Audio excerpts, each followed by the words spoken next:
Good morning. I'm your host, Michael Kovnat, and this is the Next Big Idea Daily. Quick masterclasses from the best new nonfiction in under 15 minutes. Now, when we talk about the forces that shape history, we usually hear about wars, revolutions, inventions. But there's one powerful force that's rarely acknowledged because, well, it makes people uncomfortable. That force is drugs. In his new book, Human History on Drugs, historian Sam Kelly uncovers the surprising, often scandalous ways that everything from opium to cocaine has shaped leaders, inspired art, fueled bad decisions, and some good ones. It's a provocative and oddly humanizing look at the past, and it just might change the way you think about both history and substance use. Here's Sam to share his big ideas.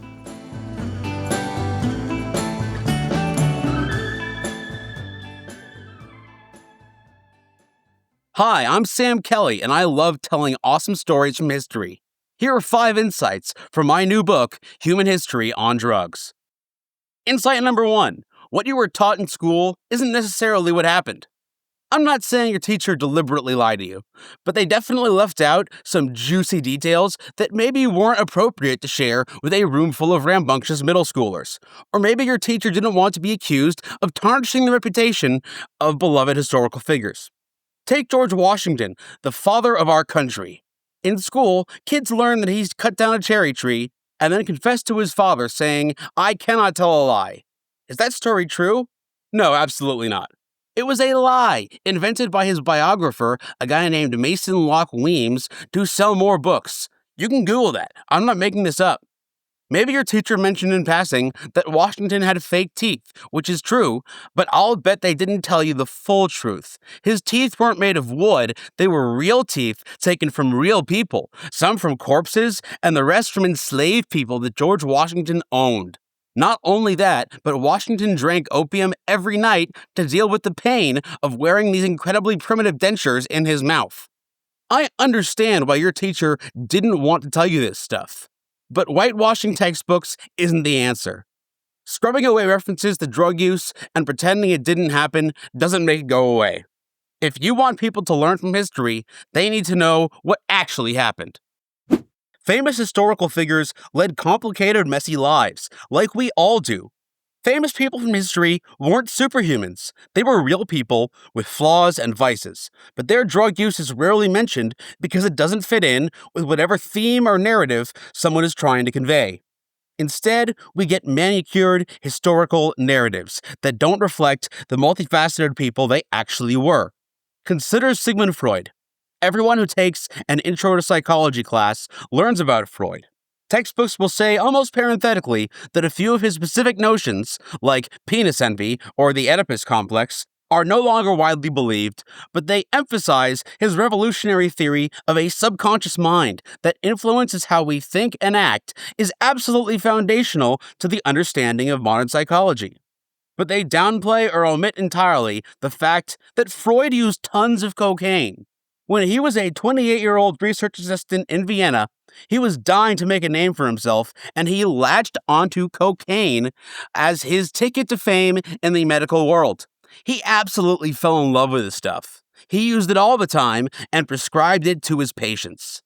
People who write textbooks are afraid that telling you this part of Freud's story might tend to undermine his importance. But actually, it helps to explain so much. Freud had all these kooky theories, like penis envy, that seemed outlandish to lots of people, but he was always supremely confident and convinced he was right. Why? Because he was on freaking cocaine. Drugs are tools. The chisel that a sculptor uses to carve a masterpiece out of marble could just as easily be used to murder someone. But the fact that a chisel can potentially be used to maim or kill doesn't change the fact that its primary purpose is to create beautiful art.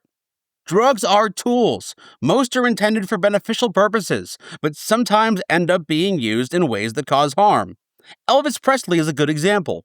While everyone today knows about the opioid crisis, half a century ago, people didn't understand it was possible to become addicted to prescription drugs. The types of pills that Elvis took have helped large numbers of people. But he was never educated about the dangers of taking too many or of combining them with each other. He was taking thousands of pills a year, but was convinced he wasn't a drug addict because he thought that if his doctor gave it to him, it was okay. Medicine was supposed to help, not hurt. I'm not saying all drugs or all tools should be treated the same. Some have a higher level of baseline risk than others. A butter knife is safer than a chainsaw. You can't say because I know how safe one tool is, I know how safe all tools are. A bunch of US states have legalized marijuana, but I don't think those states will be legalizing heroin or methamphetamines anytime soon. People today seem willing to embrace the idea that while drugs have the potential for abuse, they also have the potential for good. It's a question of installing safeguards and making sure people are properly educated about the risks and rewards. There is no inherent moral element to drug use. The righteous, the wicked, and everyone in between uses drugs, just like the righteous, the wicked, and everyone in between abstains from drugs. Knowing that someone uses drugs tells you nothing about their personality or whether they are a good or a bad person. Obviously, if you are running a drug cartel from a fortified compound in a South American jungle, or you are part of a covert government program that doses unwilling participants with LSD in an effort to control their minds, you have crossed a pretty serious line. But just using drugs does not, in and of itself, make you bad. Think about Marcus Aurelius, widely regarded as one of the greatest Roman emperors of all time. He devoted his life to making wise and just decisions and improving the lives of his people. He wrote the definitive book on Stoic philosophy and is universally regarded as the epitome of clear thinking and sober reflection. But he also took opium every night. He wasn't trying to get high. He just couldn't shut off his brain. He was always thinking, always evaluating, and that made it impossible for him to get to sleep at night. So at his doctor's suggestion, he swallowed a tiny teaspoon of opium at bedtime, and he was out like a light. If he were alive today, he might well stick with melatonin or ZQL instead. But no one thinks Marcus Aurelius was a bad person because he drank opium.